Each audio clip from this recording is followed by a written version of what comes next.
The next speaker is from a complete different perspective. This is Mr. Philip Weller. He has recently joined the International Association of the Waterworks in the Danube Catchment as a director of a World Bank Waterworks project. But he's much more known to many of us because he was for, I think, almost a period of 10 years the executive secretary of the ICPDR.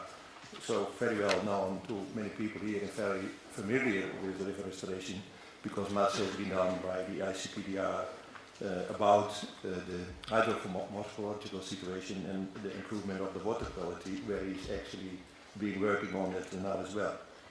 Mr. Weller started in Canada with a study on urban and regional planning.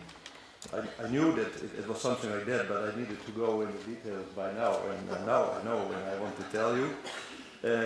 He started with the Great Lakes of North America, followed by a position of a director over there, and for special reasons he came afterwards to Austria, and he became the director of WWF International Carpathian Program in Austria, followed by the position with the ICPDR. When I'm wrong, Philip, I hear it from you later on, but now I'd like to invite you to give your presentation. And you are going to say something about addressing the challenges in river restoration and building capacity support from your specific role you have these days, being an ambassador of the International River Foundation. You were connected to them from the beginning on, first through the ICPDR, but also being a winner in the past. Now, more on a personal title, you are an ambassador of the IRF. Philip, may I invite you?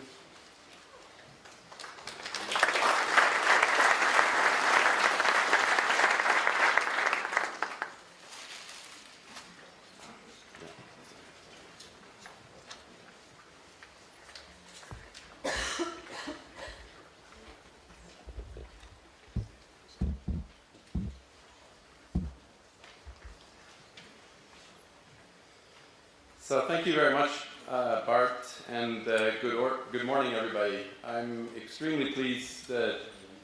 Oh, I'm going to be interrupted.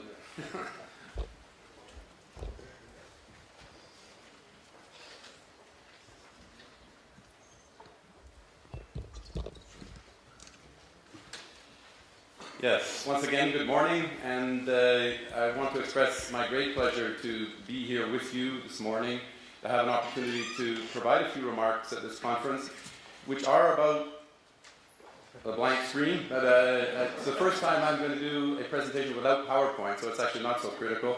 And maybe you'll find that it's perhaps easier.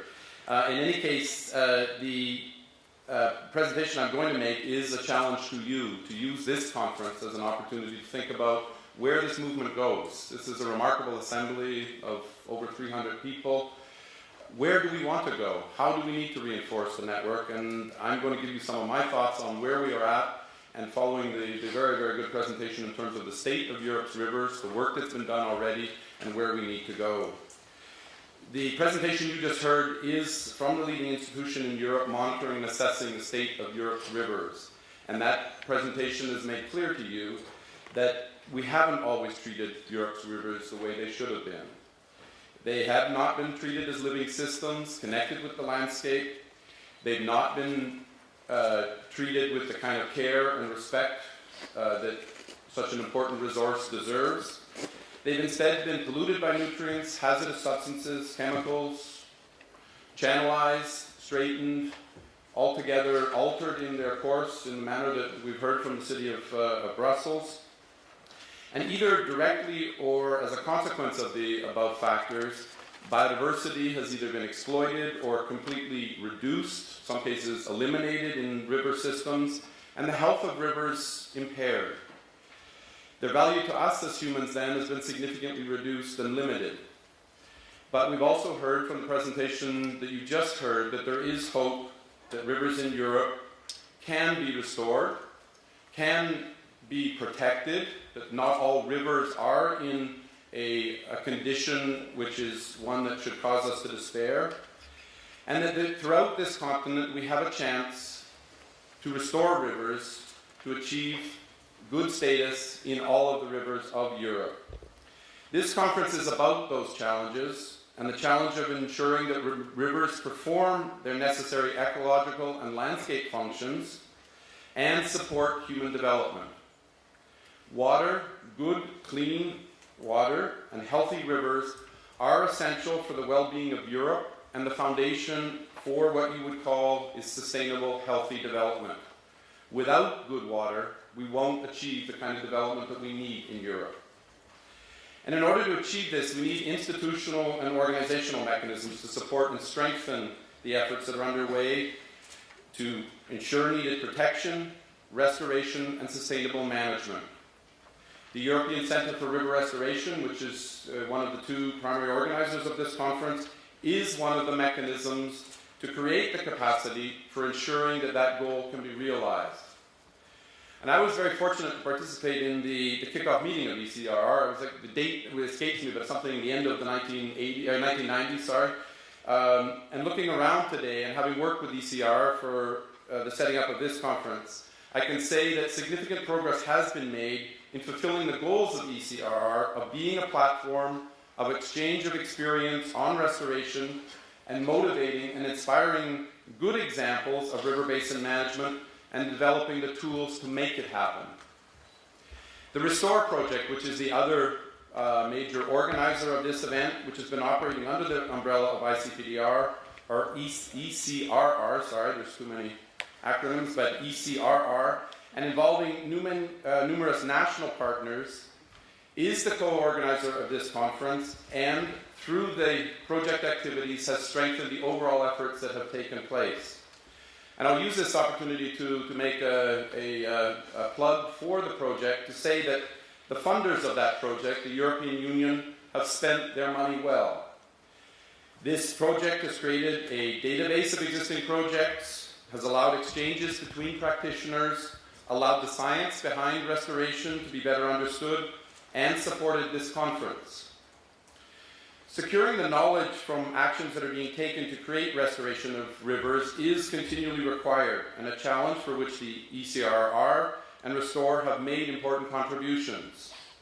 I would, however, use this opportunity to appeal to the academic and science community here, together with institutions such as EAA, which I think has shown you the kind of efforts that are needed to understand the context in which we're operating, to document the findings in terms of the restoration activities going on, and to make sure that the examples of good restoration and activities that are improving river conditions are being documented and distributed more widely. Good science and continual monitoring has to be at the base of efforts to protect, restore, and sustainably manage rivers. And mechanisms to learn and document what progress has been achieved are needed. And I'm very happy that this conference allows for the presentation and documentation of many of those good examples. Critical to the health of the rivers, though, is a good legislative and legal basis. And we can be very, very proud in Europe that we have one of the most comprehensive and ecologically oriented water laws that exists worldwide, the EU Water Framework Directive, which has, since its adoption in 2000, guided us towards the goal of achieving good ecological status of all waters by the year 2015, and making a major contribution to improving river status. Essential to that directive is that it reinforces the river basin concept and ensures public participation in water management decisions. As you've heard, the Commissioner for the Environment, Mr. Potočnik, will honor us tomorrow with his presence at the River Prize event and on Friday with a keynote presentation, bringing the message that the goals of WFD have achieved progress, but they will not be fully achieved by the target date of 2015.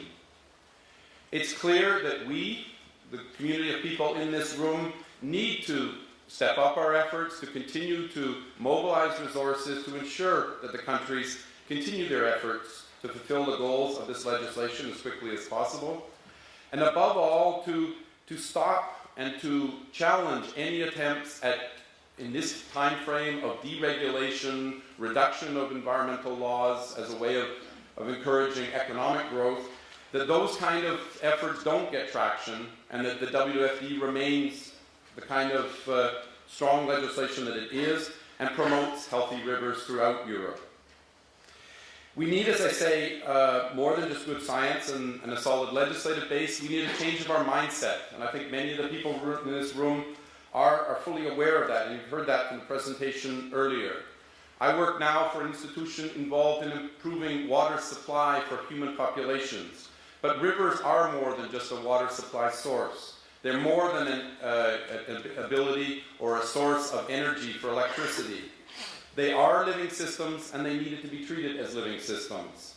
And you in this room are leaders in those efforts to ensure that that is the case. You're part of institutions who have been doing that, taking up the challenge of making sure that rivers are providing these multiple functions for which they have evolved. The institutions in this room include institutions such as the one that I previously worked for, which are responsible for managing rivers, river commissions such as the Danube, the Oder, the Elbe, the Rhine Commission, or the Sava. There are river basin councils, there's intergovernmental conventions such as the Ramsar Convention represented here, which are frameworks under which this momentum forward is being able to be reinforced. Non-governmental groups such as WWF, Wetlands International, IMBO, GWP, river trusts. These institutions are playing their role in strengthening that movement forward towards restoring rivers and ensuring that we see them as living systems and allow activities to take place that ensure that they are maintained as living systems. Very positively as well, members of the corporate community who use water in their products, utilize rivers for transport, or for generation of energy are now consciously acting with the mindset that they are part of living river systems. And many of those people are also represented here at this conference. It's important, though, for the final success and the long-term success of all our efforts that we need to find ways to ensure that individual citizens, municipal authorities, both small municipalities or large cities such as the city of Vienna, corporate managers, NGOs, water management authorities, that we find mechanisms to work together, to share ideas, and to genuinely develop visions and strategies for restoring and successfully maintaining river systems as living systems. I'm not naive enough to believe that there's always going to be a case where in each and every instance conflicts will not exist. That's not the case. But through experience, I am convinced that if proper forums and ways of bringing people together can be created, then we can reduce the negative impact of human activities on rivers and establish framework under which necessary cooperation can come about that helps restore and maintain good conditions in river. The ICPDR, for which I, for the past 10 years, have worked, is one example of an institution that's been addressing that challenge. They've created forums for the integration of the navigation community, the hydropower community, to establish bases on which developments within those sectors can proceed in a way that maintain the ecological conditions. The same for agriculture. And on the basis of the success that the ICPDR achieved, it won the 2007 International River Prize, which acknowledges each year success in good river basin management and restoration and protection of river systems. I can tell you from this podium how proud we were as an institution when we won that prize, how much energy the winning of that prize gave us. It also gave us a significant amount of money to do some additional activities as well. It reinforced our efforts through the celebration and the acknowledgement of the good work that had been done. And on Wednesday night, we will have a chance to celebrate the first ever European River Prize, a prize that is part of the regional expansion of the work of the International River Foundation, and it automatically qualifies the winner for the International River Prize, which is given each year in Australia. Fortunately, Europe is not alone in having positivist efforts to restore and protect important rivers. There is a worldwide movement for which we are all a part. There is a need to celebrate the successes, and this conference is about that. And it's good to celebrate and learn from what we have done well. But there's also a need to critically analyze what we can learn from existing efforts. And here comes then the challenge to you in the course of this conference. Can the science supporting restoration, river basin management be better shared and documented to assist further efforts? Can the mechanisms for facilitating cooperation between different sectors, economic sectors who use water? Can they be more easily established and strengthened? Are river commissions or river councils the basis under which cooperative management should be done? And what can available funds from such programs as the LIFE program or structural funds be used to achieve improvement of rivers? How can the river restoration or the restoration efforts be more fully integrated into the river basin management plans under the River Water Framework Directive? And for those countries outside the EU, how can the countries outside the EU be better supported in their efforts to achieve these same goals, to protect and restore rivers? Finally, this conference has brought together what I would argue is a critical mass of organizations and individuals interested in river basin management and river restoration. And we need to find ways to maintain this network of people, to strengthen the efforts that have been undertaken. And looking around this room, I'm optimistic that this conference will make important contributions to answering the questions that I've just addressed, and in reinforcing the efforts that are being taken to improve the quality of rivers and to restore them as living systems. As a final word, I would like to stress that it is important that you enjoy this conference as a basis for getting new ideas and support for your own work, and above all, feeling motivated, inspired, and reinforced that your own efforts to treat rivers as living systems are part of a much larger European and global effort that is going in the same direction. Thank you very much.